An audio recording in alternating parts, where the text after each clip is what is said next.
Hello मित्रों, welcome to my channel the big story. पनौती बहू।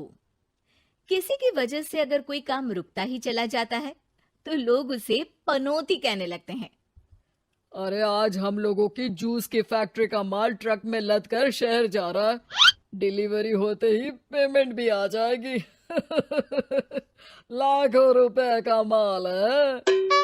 लेकिन थोड़ी ही देर में रितु का पति दौड़ता हुआ आता है। पिताजी, पिताजी, वो जूस से भरा ट्रक पलट गया। सारा जूस पास की नाली में बह गया। हे भगवान, तेरी शादी के बाद ये पहली बार ऐसा हुआ है। मैं तो बोल ही रहा था कि इस लड़की की कुंडली बनवा लो। देखा, आए दिन नुकसान। बेचारी रितु पर्दे के पीछे से ससुर की बात सुन रही थी, लेकिन करती भी तो क्या, कहती भी तो क्या। अरे रितु, क्यों उदास होती हो? मुझे भरोसा है तुम ही मेरे घर की लक्ष्मी हो। आई आई आई आई आई आई! अरे मेरे पैर में चोट लग गई है रितु, जरा चल डॉक्टर को दिखाते हैं। रितु सास के साथ डॉक्टर के घर जा ही रही होती है कि उसका पैर फंस जाता है और वो सास पर गिर जाती है। हाय रे, पहले से पैर टूटा था, अब ऊपर से मेरे ऊपर गिर गई। हे भगवान, उठा ले मुझे भगवान। आये, आये, आये, कोई उठाओ तो मुझे। हाँ हाँ सासू माँ, लाइए हाथ दीजिए, यहाँ बैठिए, मैं पानी लेकर आती हूँ। अरे अब तो डॉक्टर भी चला गया होगा। अरे इस लड़की के कारण पता नहीं मैं अपने पैरों पर खड़ी भी हो पाऊंगी कि नहीं। माँ, बहुत घबराहट हो रही है। कल मेरी अपनी खुद की फैक्ट्री शुरू होने वाली है। पता नहीं कैसा रहेगा मेरे लिए बिजनेस। अरे क्यों नहीं बेटा, अच्छा होगा। इतनी लगन और मेहनत जो की है तूने, बस तेरी बीवी का मनहूस साया ना पड़े। अरे जब से आई है कुछ ना कुछ मनहूस होता ही चला जा रहा है। कैसी बात कर रही हो माँ? एक तो वो अपना घर परिवार छोड़कर हमारे लिए यहाँ आई है, और तुम हो कि...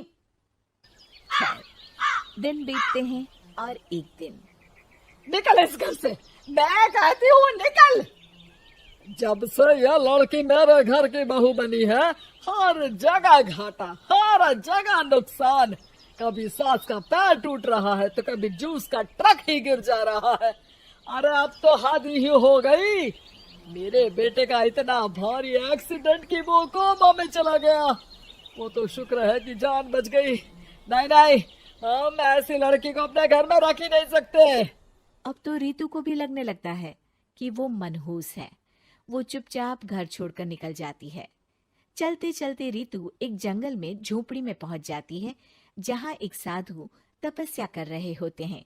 आ गए बेटी, क्यों परेशान होती है? ये तो जीवन का नियम है। इंसान हमेशा नकारात्मक चीजों को ही सुनता, देखता और समझता है। किसी की अच्छाई उसे नजर ही नहीं आती। आपने मुझे बेटी कहा है तो शरण भी दे दीजिए बाबा। मैं आपका सारा काम कर दिया करूंगी, बस मित्रों, वीडियो को लाइक करो और आगे बढ़ो। आपके जीवन में मेरे जैसी बेटी की वजह से कुछ बुरा ना हो। साधु आंख बंद करके मुस्कुराता है और रितु उनके घर की बेटी बन जाती है। पिताजी, भोजन तैयार है, आकर खा लीजिए। बेटा, जो भोजन तूने बनाया है उसमें सांप का जहर है। वो खाकर मैं मर सकता हूँ। नहीं नहीं पिताजी, खाना तो मैंने अपनी आंखों के सामने बनाया है, यहाँ तो कोई सांप आया ही नहीं। ठीक है, फिर ला मैं खा लेता हूँ। साधु खाना खाने जाता ही है कि खाना रितु के हाथ से गिर जाता है और वो खाना बिल्ली खा जाती है। बिल्ली उस खाने को खाती ही मर जाती है। नहीं पिताजी, मैंने खाने में जहर नहीं मिलाया। मुझे इस बात का पता नहीं पिताजी। मैं ये बात जानता हूँ। खाने में जहर का मिलना और इस खाने का गिरना, ये तो पहले से ही तय था। इसमें तुमने कुछ नहीं किया है बेटी। रितु समझ नहीं पाती कि क्या हो रहा है। वो रोने लगती है और साधु को अपनी सारी कहानी सुना देती है कि कैसे उसके ससुराल वालों ने उसे पनौती मान लिया था। साधु मुस्कुराकर कहता है, बेटी, क्या चाहती हो तुम? क्या तुम जीवन भर यहाँ रहना चाहती हो या फिर अपने ससुराल जाना चाहती हो? पिताजी, मैं ससुराल जाना चाहती हूँ क्योंकि वहाँ मेरी जरूरत है। मैं चाहती हूँ कि मेरे ससुराल वाले मुझे पनौती यानी कि मनहूस ना समझे। उन लोगों को पता चले कि मैं उन लोगों का भला ही चाहती हूँ। ठीक है बेटा, ऐसा ही होगा। तो कल मेरे साथ चलना। दोनों अगले दिन रितु के ससुराल जाते हैं, जहाँ साधु के साथ रितु को देखकर सास कहती है, अरे वाह रे करम चली, हम लोगों के घर में तूफान लाकर चैन ना मिला तुझे। जब जादू टोटका करने के लिए ये बाबा बाबा बुलाकर किसी को लेकर आई है। नाना माँ जी, ये तो मेरे धर्म के पिताजी हैं, मुझे ससुराल वापस छोड़ने आए हैं। ये तो बस पिता का धर्म निभा रहे हैं, इन्हें कुछ मत कहिए। वाह जी वाह, 4 महीने बाद आज ही अपने पैरों पर खड़ा हुआ हूँ और ये मनहूस फिर से आ गई। इस बार क्या जान लेके जाएगी? अरे मेरी भी सिर्फ टांग में फ्रैक्चर था, अब ये आ गई है तो पक्का टांग काटनी ही पड़ेगी। हे भगवान, पिछली बार तो जूस का पूरा ट्रक ही पलट गया था, इस बार तो पक्का फैक्ट्री में ताला ही लग जाएगा। रितु के नए साधु पिता सबकी बात गौर से सुन रहे थे। फिर वो बोल पड़ते हैं, मैं आप लोगों को कुछ दिखाना चाहता हूँ। वो साथ में गोला लाए थे। उस गोला में वो सबको कुछ दिखाते हैं। वो दिन दिखाते हैं जब जूस से भरा ट्रक गिरता है। पास के कुछ जानवर उस गिरे जूस को पीते हैं और वहीं मर जाते हैं। देखो, इस जूस में तुम्हारे फैक्ट्री के मैनेजर ने जहर डाला था। अच्छा हुआ वो ट्रक गिरा, वरना पूरा परिवार जीवन भर के लिए जेल में होता। है भगवान, तब तो न जाने कितने लोगों की मौत हो जाती इस जूस को पीकर। शुक्र है भगवान का, अनहोनी से बचा लिया। और वो दिन देखते हैं जब पति का एक्सीडेंट हुआ था, लेकिन रितु के करवा चौथ के व्रत के कारण वो बच जाता है, वरना तो मृत्यु निश्चित थी। सभी रितु की तरफ देखते हैं। बाबा, मैं तो मनहूस नहीं हूँ।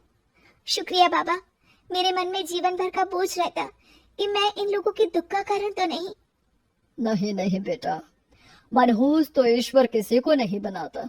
हर चीज का एक वक्त होता है और जो होना है वो तो होता ही है। मुझे माफ कर दे बहू, तू तो इस घर की लक्ष्मी है, रक्षक भी है। हम लोगों को माफ कर दे बेटा। रितु को ससुराल में छोड़ बाबा वापस चले जाते हैं। इसी प्रकार की वीडियो देखने के लिए हमारे चैनल को लाइक करें, सब्सक्राइब करें एवं शेयर करें।